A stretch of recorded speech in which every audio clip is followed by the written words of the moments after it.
Hello guys, welcome to my channel Sourav blog. তো guys চলো আজ দেখি আমার লিচুর বীজগুলো লেগেছে কিনা। গাছ লেগে দিয়েছিলাম।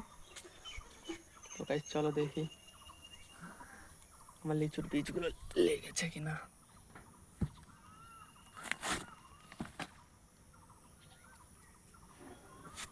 গাইস দুইটা লেগে গেছে, দেখো। দেখা যাচ্ছে, এই যে দেখো লেগেছে একটা। এই যে আর একটা বেরোচ্ছে, ফেটে গেছে। এই যে দুটো দুটো বেরিয়েছে, আর তিনটা এখনো বেরোয়নি। দেখো এখানে একটা, এখানে একটা, এই যে একটা, এই দুটো বেরোয়নি, দুটো বেরোইছে।